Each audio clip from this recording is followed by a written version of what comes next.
Hey, ça fait pas si longtemps, hein, qui l'eût cru. Je me suis trouvé un petit créneau finalement pour tourner des petites vidéos le mardi. J'ai 2 heures de trou dans mon emploi du temps. Voilà, ça régale, du coup là je suis bien tranquille, tout seul. Je peux parler aussi fort que je le veux. Ça régale. Et puis aujourd'hui, bref, il y a des profs absents, j'ai 5 heures tranquille, donc j'ai sûrement tourné beaucoup de vidéos. Aujourd'hui, évidemment, vas-y, c'est trop simple. Les voisins, ils se sont dit, pourquoi pas faire des travaux aujourd'hui. Donc voilà, bruit de perceuse, machin. Du coup, je fais quand même la vidéo. Voilà, désolé s'il y a des petits bruits de perceuse, je n'y peux rien. Je vais pas aller les voir leur dire, je tourne une vidéo. Non, hein, qu'ils fassent ce qu'ils veulent. Ça me regarde plus. Aussi, voilà, j'ai réarrangé un peu les posters. De toute façon, ça va changer souvent. Parce que du coup, il faut que j'en accroche d'autres, etc. Mais on a un petit nouveau dans la famille des posters, un poster du film The Batman qui était, moi je l'ai vu, il était pépito. Bon du coup c'est plus trop d'actualité parce qu'il date un peu, mais voilà, il régale. Donc aujourd'hui vous l'avez compris, hein, on va parler de la mangatech. Bon là on la voit pas, j'ai au total plus d'une centaine de mangas. Ce qui fait à peu près 1000 € de manga, puisque un manga c'est 6,90, donc à peu près 7 balles. On va en avoir dans les 120 ou 130 mangas, donc ça fait bien 1000 €. Je vous ai laissé un peu pour que vous puissiez voir tout ça. Alors comment je les ai triés? En fait je les ai triés par ordre de préférence, tout simplement. Alors ça veut un peu rien dire, mais en gros là il y a Dragon Ball, hein, mon manga de cœur. C'est le premier vrai manga que j'ai lu. J'avais lu un tome de Naruto avant, mais bon c'est le tome 63, un truc comme ça. Donc au final ça compte pas vraiment. C'est vraiment la première série que j'ai lue, vraiment quoi. Du coup voilà, Dragon Ball, hein, est-ce que j'ai vraiment besoin de vous présenter ce chef-d'œuvre? Je ne mâche pas mes mots. Un classique du shonen actuel, hein, c'est ce qui a un peu posé les bases pour tout le reste. Ceux qui n'ont pas lu Dragon Ball, ils lisaient. Moi j'ai eu les tomes de la Perfect Edition, en tout cas ils coûtaient une dizaine d'euros chacun, sachant qu'il y en a 34, donc voilà ça fait une petite somme. Moi j'en ai eu un de temps en temps et au final ça a fait toute la collection, donc voilà c'est vachement cool, un Dragon Ball de toute façon iconique, sans beaucoup de public. J'ai pris le tome avec la couverture que je préfère, voilà Freezer, mon méchant mais préféré of all time, c'est le meilleur et c'est l'un de mes personnages préférés de Dragon Ball avec Piccolo que j'aime beaucoup aussi, Freezer. Bête de stylé. Akira Toriyama, merci, tu es le goût. Après, dans cette partie-là, juste à côté, on continue avec mon deuxième ou troisième manga préféré, sa stat. Beastars, voilà le tome 17. Il y a 21 tomes, je crois, ou 22. En tout cas, une vingtaine de tomes. Et c'est vraiment une masterclass. La mangaka qui a fait Beastars, c'est la fille du mangaka de Baki. Donc voilà, une famille là vraiment d'une qualité exceptionnelle. En gros, dans le manga, on est dans un monde avec des gens animaux, donc ça parle de relations entre les prédateurs et les proies, les herbivores et les carnivores. Voilà, après on peut faire des allusions par rapport à la société, on peut faire tout ce qu'on veut, mais bref c'est trop cool. Legoshi, personnage hyper attachant, on évolue avec lui au final, au cours des tomes, c'est vraiment super. On voit ces relations qui se tissent petit à petit, les arcs qui s'enchaînent les uns les autres. C'est trop bien. En conclusion, Beastars c'est trop bien, vraiment. Je vous invite à le lire. Il est disponible aussi sur Netflix, mais voilà, ça ressemble à ça. C'est de la CGI un peu douteuse. Les dessins, ils ont un style vraiment très... on dirait de la peinture en fait. Je vais vous montrer une petite case sans trop vous spoiler. Voilà, ma. Voilà, je sais pas si on voit très bien, mais... C'est trop stylé, Beastars, vraiment, découvrez. Peu importe si vous achetez ou que vous lisez, c'est très bien.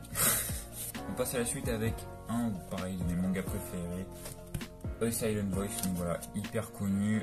Pour la petite série en 7 tomes, je crois que le 7 est un peu plus dur à trouver comme tome, mais voilà, c'est excellent, c'est une espèce de romance, drama, je sais pas trop comment le définir, en tout cas c'est plus romance qu'autre chose. Ça parle d'un mec qui en primaire a harcelé une fille qui était sourde. Ça lui pèse sur le cœur, il en a subi des conséquences. Et alors qu'il pense au suicide, et il veut aller se demander pardon finalement à cette fille. Et de là va commencer une relation incroyable, parce que du coup il a appris la langue des signes, comique et tout. On voit mes notions de langue des signes, hein, c'est à base de... Donc voilà, le Silent Voice, série en 7 tomes, incroyable, vraiment, je ne peux que vous la conseiller. C'est touchant, c'est magnifique. Et on passe à la suite. Après, bon voilà, pareil, est-ce que je vais vraiment devoir le présenter? My Hero Academia, c'est trop bien, j'ai que 8 tomes, je crois qu'il y en a une trentaine qui sont sortis. En animé je crois que c'est la saison 5 qui va sortir. Je vais pas trop m'étaler dessus parce que je pense que vous connaissez tous.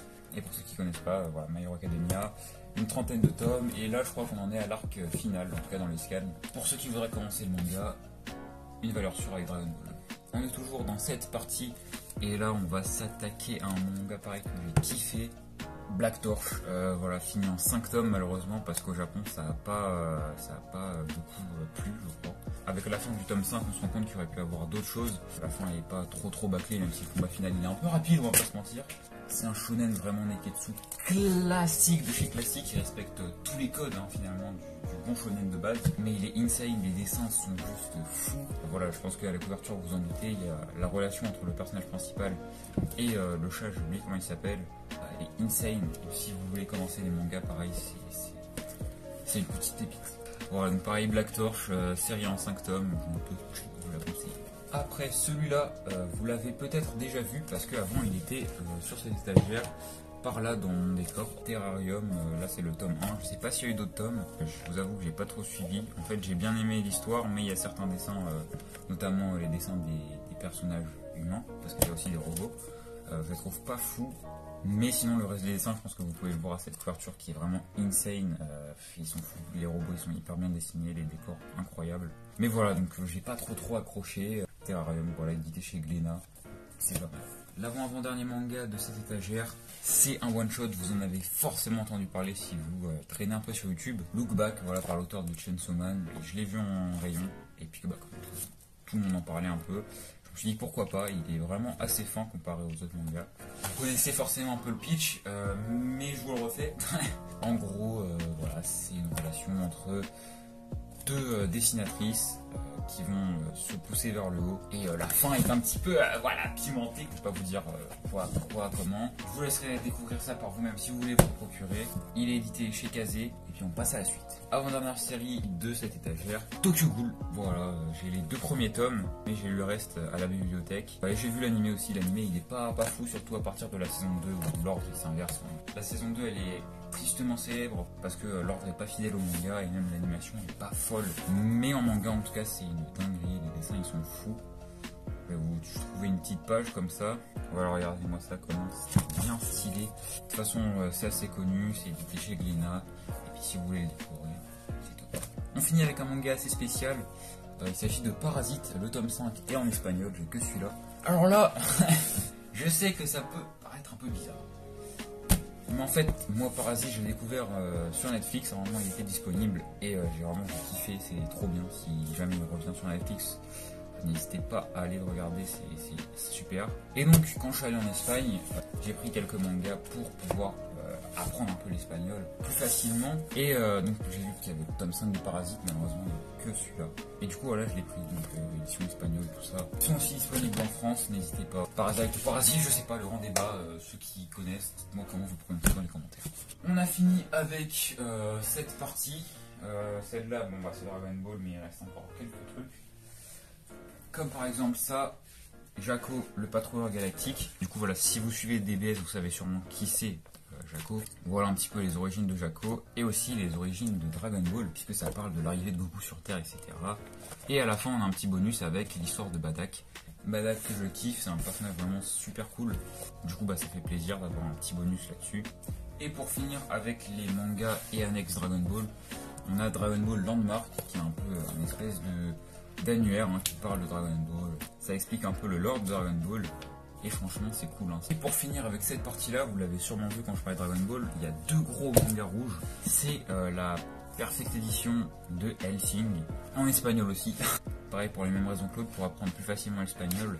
En gros, dans cette Perfect Edition, un tome correspond à 2 tomes de l'édition normale. Je crois que l'anime il est assez connu, j'ai vu quelques extraits qui avaient fait un peu le buzz, mais moi j'ai jamais vu. Peut-être qu'il faudrait que je le mette, que je regarde où il est dispo. Mais en tout cas voilà, Hellsing en manga, si vous voulez vous procurer, c'est vraiment sympa. Ça doit dater un peu parce que les dessins ils font un peu dans les années 80-90, mais moi j'aime beaucoup ce style, donc ça fait plaisir. Alors on commence avec un manga pareil que je surkiffe. Voilà, donc une série en 11 tomes. J'ai pas le tome 5 parce que quand je les ai achetés, en fait, je pensais que j'avais déjà le 5, mais pas du tout. Du coup, voilà, ça parle un peu d'Égypte antique. Le personnage de qui est hyper marrant, hyper attachant. Je crois que c'est le premier manga de l'autrice, Makoto Morishita. Faudrait que je vois si elle en a fait d'autres. Je vous mets là la réponse. En tout cas, voilà, pareil, un shonen un peu classique. Pareil, pour commencer, je vous le conseille. Après, on a Shangri-La Frontière, voilà, qui est un isekai assez classique. Pour ceux qui savent pas ce que c'est un isekai, c'est un style de manga où le héros est transporté dans un autre monde, souvent basé sur le thème du jeu vidéo, là c'est le cas. J'ai que les 2 premiers tomes, je sais pas combien d'autres sont sortis. C'est édité chez Glénat et c'est fait par 2 personnes différentes, donc un scénariste et un dessinateur. Puis voilà quoi, que dire de plus, Chandelière Frontière, pour ceux qui voudraient découvrir les isekai, c'est sympa. Après on a Yozokura Family, voilà, les illustrations sont vraiment sympas à chaque fois sur les couvertures. Il y a une espèce de romance, je sais pas trop si c'est un shonen, en tout cas il y a un peu un esprit Neketsu de se dépasser pour justement la femme du perso. Ils sont mariés en fait, c'est un délire vraiment assez spécial, mais bon, si vous le lisez vous allez vite comprendre pourquoi ils sont mariés, etc. En tout cas la série est assez stylée. J'ai que les 3 premiers tomes parce que voilà, comme je vous l'ai dit, il y a d'autres séries sur lesquelles je me concentre pour l'instant, édité chez Kana, et puis c'est un plaisir. Après, on a Origin, un manga de Boichi, le seul que j'ai de cet auteur. Boichi, pour ceux qui ne connaissent pas, c'est l'un des mangaka qui dessine le mieux au monde. Il est réputé pour ça, pour ses dessins hyper réalistes. Et du coup, voilà, Origin, un manga qui parle un peu de robotique, etc. Je vous ai déjà dit, j'aime bien tout ce qui est autour des robots. Oui, à jamais dans mon cœur. Attention, par contre, il y a beaucoup de fanservice dans les mangas Boichi. Donc voilà, public averti, pas pour les enfants. Après on a Shibuya Elle, mon seul manga un peu survival horror. J'ai que le tome 1 parce que ils coûtent cher les tomes de Shibuya Elle, putain. Ils sont assez épais mais ils coûtent 8 balles. C'est beaucoup pour un manga, sachant qu'il y a pas mal de mangas je crois de Shibuya Elle. Et ben encore une fois, comme je vous ai dit, il y a pas mal d'autres séries à faire. Mais voilà, c'est assez stylé, les dessins sont... C'est assez gore aussi, donc pour public averti encore une fois. Mais les dessins sont vraiment stylés, ils collent beaucoup à l'ambiance un peu horrifique du manga. C'est édité chez Pika Édition. Je m'y connais pas trop en truc un peu horrifique et tout, mais j'ai vraiment kiffé ma lecture. Après on a affaire à un one shot, donc c'est-à-dire que c'est pareil que Look Back. C'est un manga qui raconte une histoire en un seul tome. Alors je sais pas si c'est vraiment un one shot parce qu'il y a une autre histoire après ça en fait. Mais c'est pas le même titre, en gros c'est un peu comme si c'était les origines de ce manga. C'est Bluephobia et le manga en question c'est celui-là que j'ai pas lu. Par contre Bluephobia je l'ai lu, il est énorme, regardez-moi la taille du truc, il est vraiment immense comparé aux autres, notamment à côté, sachant que j'ai des grandes mains. La couverture elle est insane, regardez un petit peu les effets sur les os et derrière sur le sang et tout. En gros dans l'histoire il y a un métal très précieux qui est au fond de la mer. Et donc il y a des prisonniers qui doivent extraire tout ça. Mais si on est trop en contact avec ce minéral, et ça a des répercussions. Nos os se transforment justement en la matière, ce qui fait évidemment que ceux qui travaillent là deviennent en fait finalement une source d'argent pour ceux qui s'en occupent. Et ils finissent par mourir parce que ça quitte les os et ça envahit tout le corps. Plus les problèmes que ça engendre, parce que du coup on est beaucoup plus lourd, ça fait mal aux pieds, etc. En tout cas, le one shot est hyper cool, vraiment, j'ai beaucoup aimé. Le héros, c'est lui, et donc, pareil, un délire de mémoire effacée, c'est vachement cool. Donc, Bluephobia, je le conseille évidemment. Alors là, on n'est plus trop dans les mangas, mais bâtard, une adaptation en papier d'un webtoon que j'avais justement lu sur webtoon et que j'avais beaucoup aimé. Voilà, c'est un peu un thriller, un peu un truc psychologique, angoissant et tout. Du coup voilà, un père un peu malade mental on peut le dire, qui a entraîné son fils là-dedans, mais son fils il essaye de lutter contre ça. Et voilà, je vous laisse découvrir ça par vous-même. Les tomes coûtent hyper cher, ils doivent coûter une trentaine d'euros unité, mais il fait la même taille que Bluephobia juste avant, il est assez énorme, et les pages sont en couleur, même si bon là, en l'occurrence pour celui-là, c'est le style du dessinateur de pas mettre beaucoup de couleurs, mais si vous avez lu sur Webtoon, je ne peux que vous conseiller d'acheter en physique, c'est un régal. Maintenant on va parler de mangas un peu spéciaux. En fait c'est les mangas de la bibliothèque qui n'en voulaient plus et qui les ont vendus en lot à 1 euro. Donc ça régale, je sais pas s'il y a d'autres bibliothèques qui le font, mais si ça se fait vraiment allez-y, parce que parfois vous pouvez trouver des petites pépites et ça coûte vraiment pas cher. Et on va commencer avec Vagabond.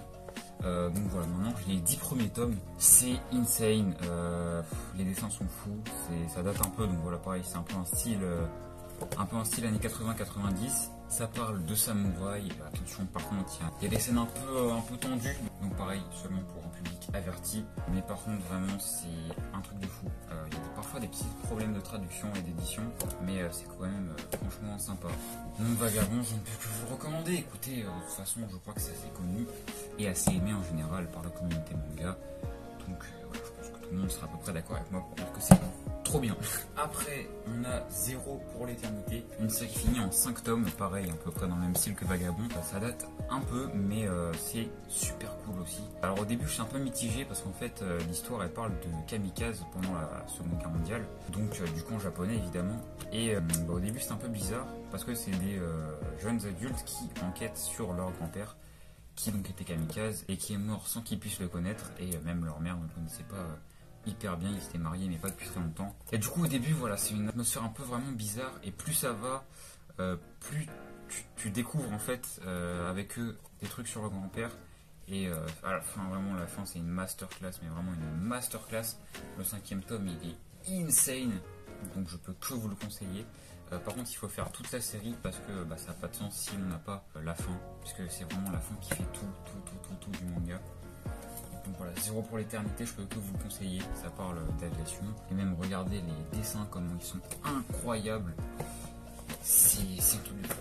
Toujours dans cette série de mangas en euros, on a Ikegami. Donc là par contre je sais pas c'est en combien de tomes, ça fait juste là pour vous, mais moi j'ai que les 3 premiers tomes. Alors en fait c'est une société où pour valoriser la vie, enfin pour que les gens se rendent compte de la valeur de la vie, et sur une personne sur 1000 ils ont une puce qui fait qu'ils meurent entre 18 et 23 ans, on va dire. Je sais plus exactement c'est quel âge. Et donc l'Ikegami, c'est un papier qu'ils viennent remettre à ceux qui ont justement cette puce, pour leur dire qu'il reste que 24 heures à vivre et qu'ils profitent un peu de ces 24 heures tranquillou pilou. Le personnage principal qu'on voit juste là, c'est celui qui est chargé de remettre les Ikegami. Évidemment, il n'est pas tout seul, il y en a plein, c'est une espèce d'entreprise. Et alors par contre, faut être accroché parce que la tête de homme, que c'est horrible. Alors vraiment, en gros, c'est plein de petites histoires où tu vois en fait, tu découvres les gens finalement qui ont la puce.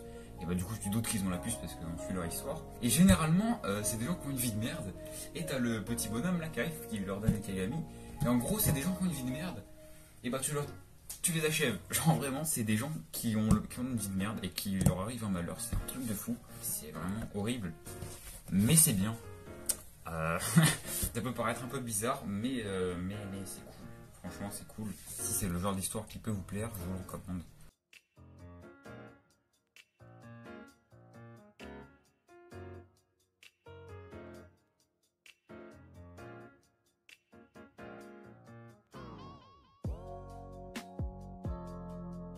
Voilà, c'est la fin de cette petite vidéo. Dites-moi si vous avez kiffé dans les commentaires. Je vous aide à faire des TikTok.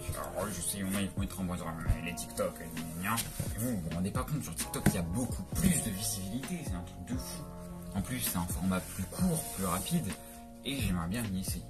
Mais voilà, donc peut-être que je parlerai plus précisément sur ce compte TikTok si je le fais un jour, des mangas que je vous ai parlé aujourd'hui. C'était Ego, je vous dis à la prochaine et ciao!